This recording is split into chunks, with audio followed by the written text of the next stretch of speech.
أعوذ بالله من الشيطان الرجيم. Assalamualaikum warahmatullahi wabarakatuh. Pemirsa MTA dimanapun Anda berada, senang sekali rasanya dapat menjumpai Anda semua dalam program kajian tafsir Al-Quran bersama saya Muhammad Arifin. Baik, pada episode kali ini kita akan membahas tafsir Quran Surah Al-Baqarah memasuki ayat yang ke-59. Seperti biasa, saya di studio tidak sendiri, melainkan di studio telah hadir bersama saya Bapak Maulana Ataul Ghalib Yudi Hadiana. Untuk itu kita sapa terlebih dahulu beliau. Assalamualaikum warahmatullahi Pak Yudi. Waalaikumsalam warahmatullahi wabarakatuh. Ya, bagaimana keadaannya Pak? Alhamdulillah baik, sehat. Ya, alhamdulillah. Ya, untuk episode kali ini kita akan membahas Quran Surah Al-Baqarah ayat yang ke-59 Pak, melanjutkan ayat yang pada episode sebelumnya. Baik, sebelum kita masuk ke dalam pembahasan tafsirnya, saya akan membacakan terlebih dahulu ayat beserta artinya. Ya. Quran Surah Al-Baqarah ayat ke-59. A'udzu billahi minasy syaithanir rajim. Wa idz qulna adkhulu hadhil qaryata fakulu minha haitsu syi'tum ragada. فَكُلُوا مِنْهَا حَيْثُ شِئْتُمْ رَغَدًا وَادْخُلُوا الْبَابَ سُجَّدًا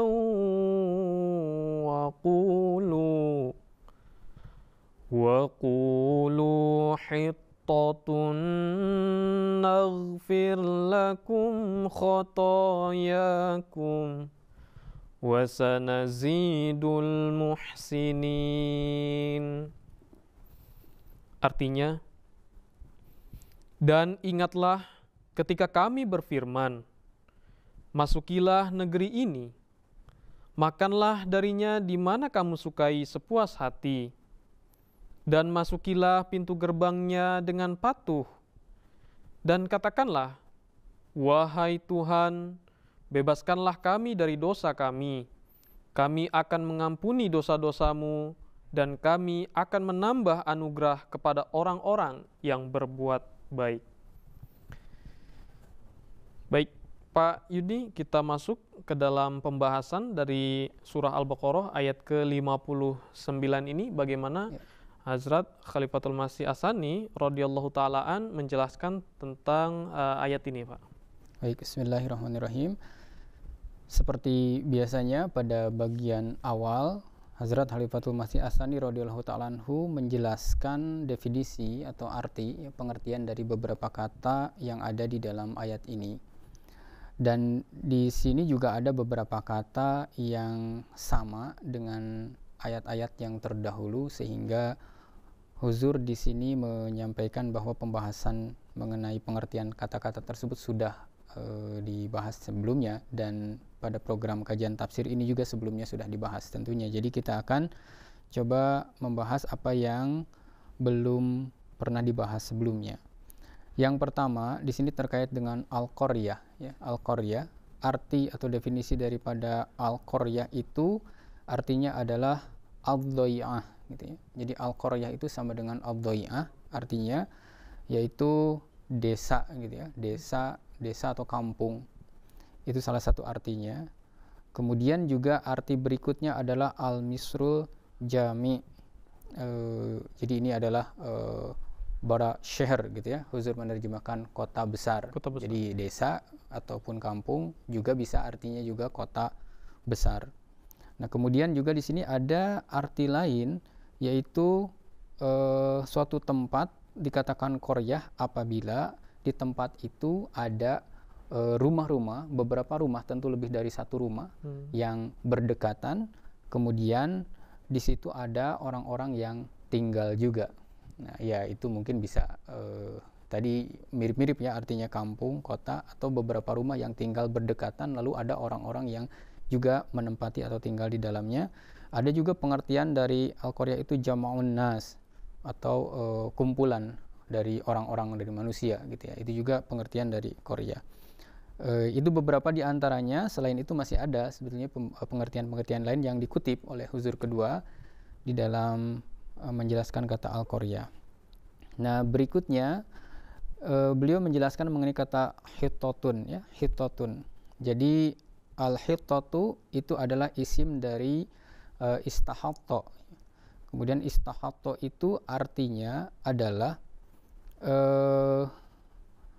keinginan atau permohonan agar diringankan atau dilepaskan dari beban gitu ya, dari beban. Nah, ini pengertian dari hittatun atau istahatto. Jadi permohonan agar beban pada dirinya itu diringankan atau dilepaskan, dibebaskan. Maka tadi di dalam terjemahan disebut dibebaskan. Nah, kemudian ada lagi di sini nagfir. Nah, tadi di sini kan nagfir lakum ya. Nagfir lakum itu nagfir itu adalah bentuk mudhari dari gofaro, ya kan? Nah, kemudian ketika dikatakan gofaro syai gofron itu artinya adalah satarohu, yaitu kisi cizko dahab dia, artinya menutupi sesuatu. Jadi gofaro juga salah satu artinya adalah menutupi.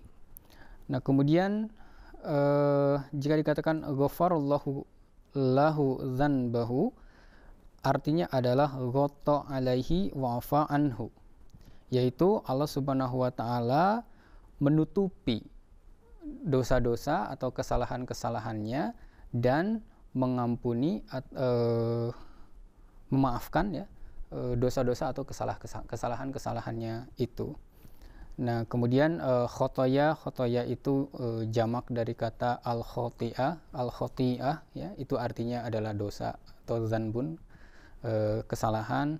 Kemudian nazidu itu dari kata zada. Nah, zada ini bisa bentuknya lazim ya atau muta'addi kalau di dalam fi'il bahasa Urdu itu istilahnya.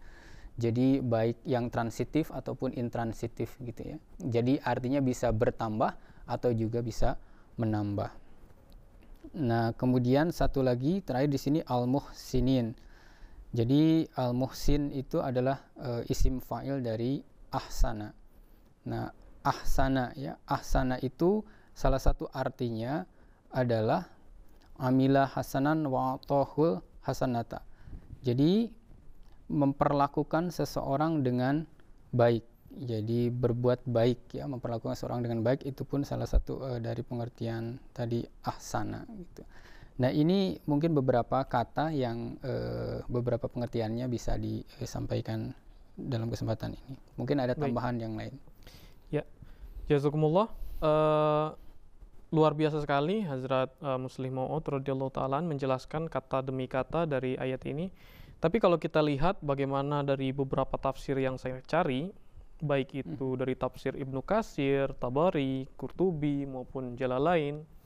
Jadi berkenaan dengan kata-kata yang disampaikan tadi oleh Bapak cukup mendukung dan tidak ada suatu hal yang spesifik berbeda pendapat. Seperti tadi qaryah itu suatu tempat, bisa juga suatu kota yang cukup besar, bisa juga memang kampung, bisa juga kumpulan orang.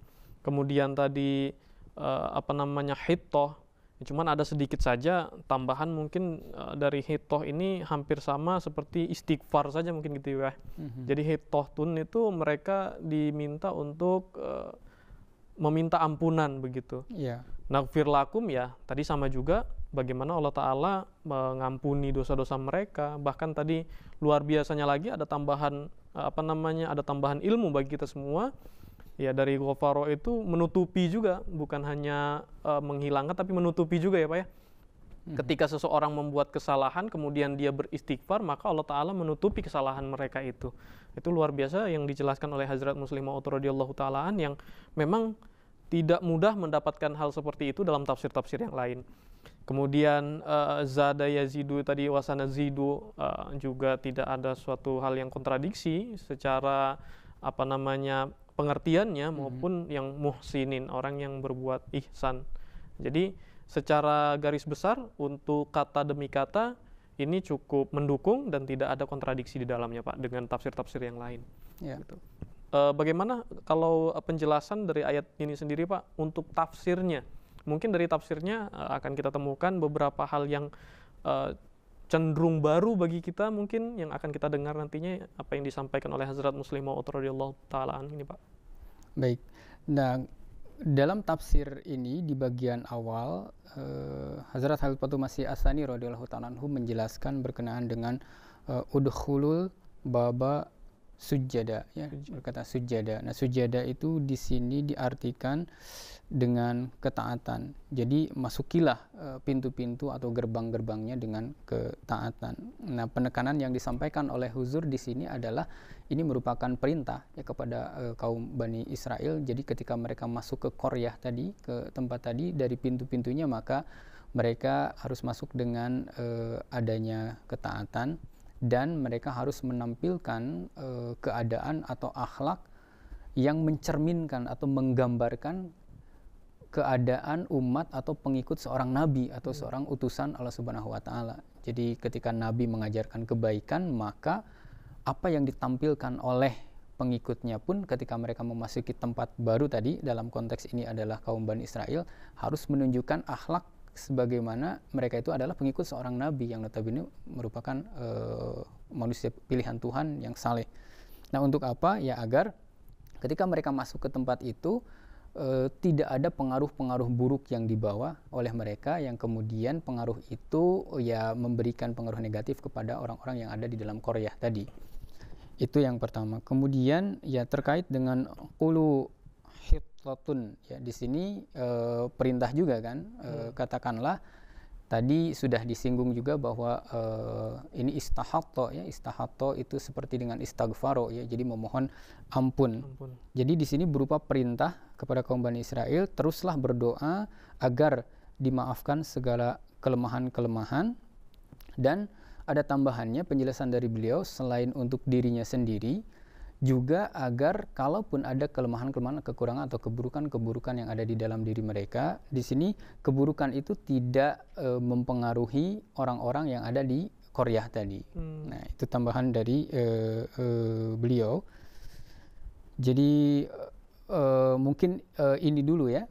Barangkali ada tambahan atau referensi penjelasan lain dari sumber-sumber tafsir yang lain bisa disambung oleh Pak Ipin. Ya. Luar biasa sekali penjelasan bagaimana tadi kata sujadan, ya, wadkhul baba sujadan. Memang di dalam tafsir-tafsir yang lain belum ada suatu penarikan kesimpulan yang signifikan, Pak. Kalau kita lihat di sini misalkan saja dalam tafsir Ibnu Katsir, ya, kata wadkhulul baba sujadan ini diartikan masuklah ya ke tadi Qaryah tadi, ya, melalui pintu sujadan. Nah, mereka mengartikan ada yang mengartikan dengan cara ruku, kemudian ada juga yang mengartikan dengan cara membungkuk, kemudian bahkan ada yang mengartikan dengan cara apa namanya ya, kalau bagian bawah itu sampai menyentuh ke bawah itu istilahnya mengesot dan sebagainya. Bahkan ada juga yang menjelaskan sampai miring di atas lambung mereka, sampai mungkin berbaring miring sambil masuk. Ini banyak sekali suatu penjelasan yang dijelaskan dari kata sujadan ini. Kemudian di dalam tafsir At-Tabari dijelaskan bahwa mereka harus masuknya sambil sujud.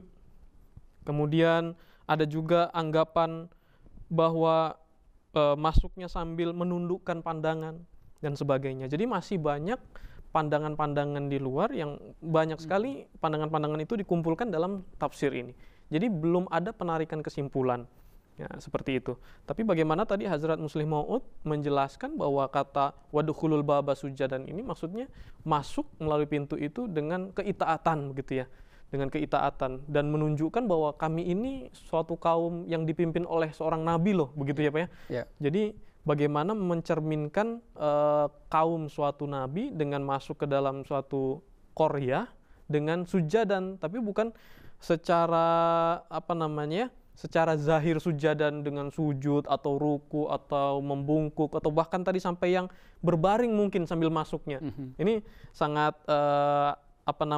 belum bisa ditarik kesimpulan di sini.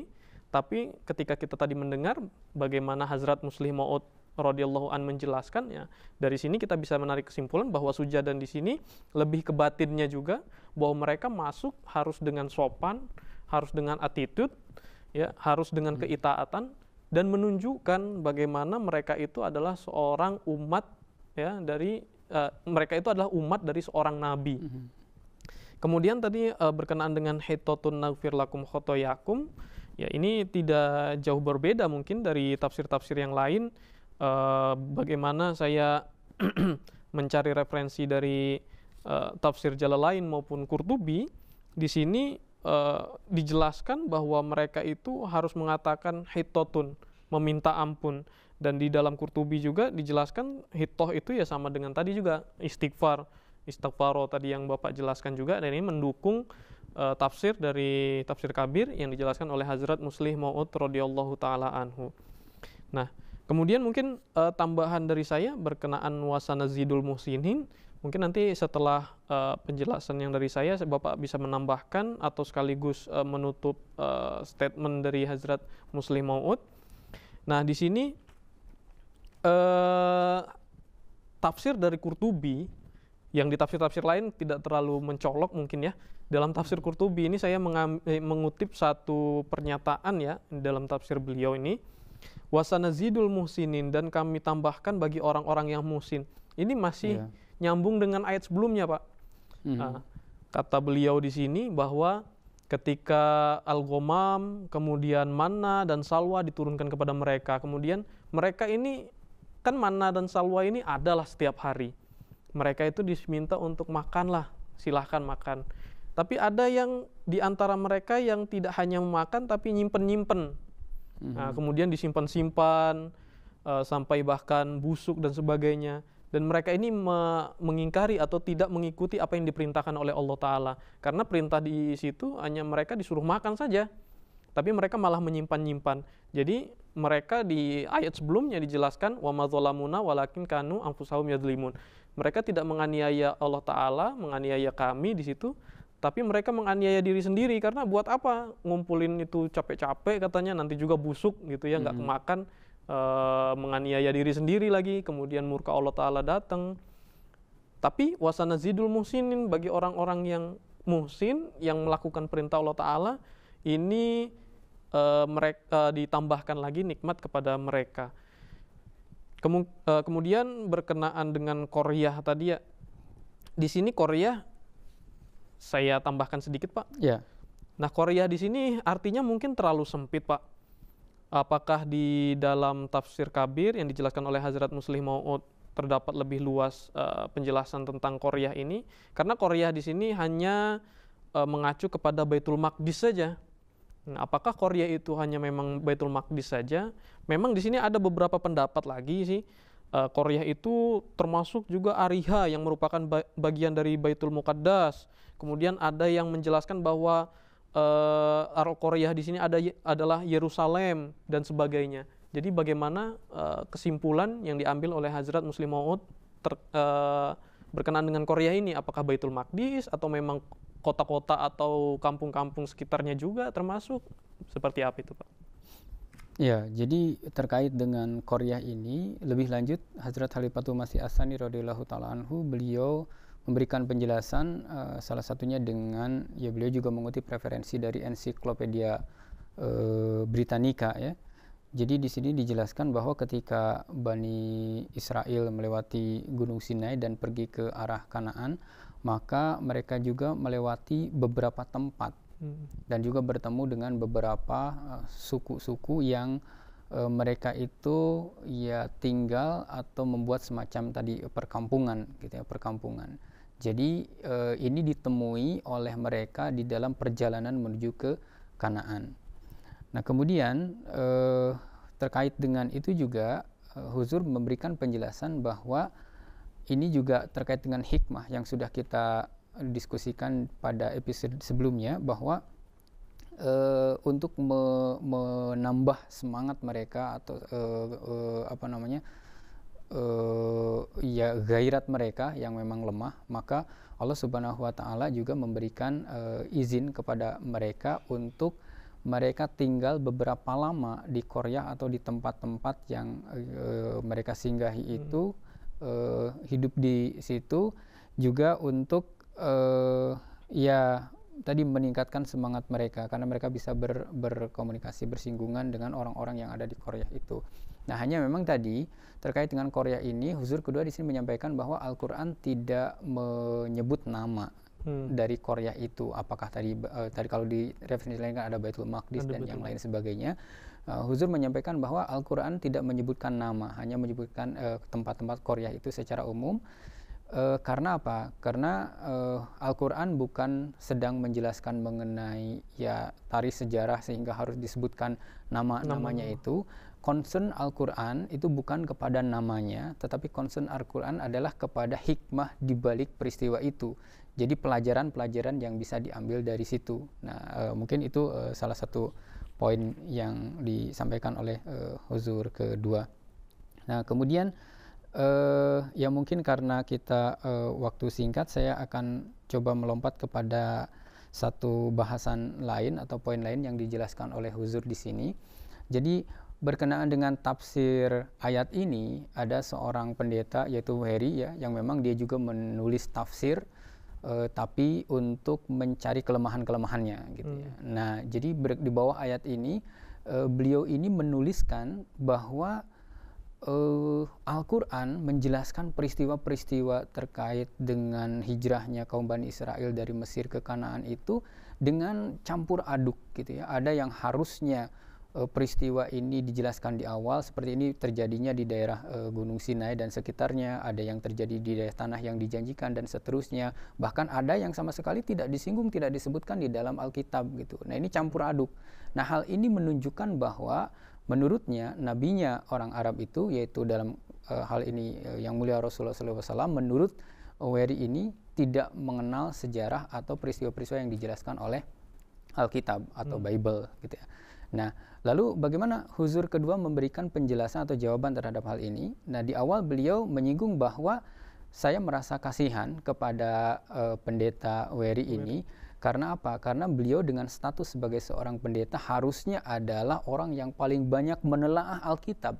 Tetapi nampak dari pernyataan-pernyataannya itu beliau ini sedikit sekali menelaah Alkitab. Nah, seperti itu. Karena apa?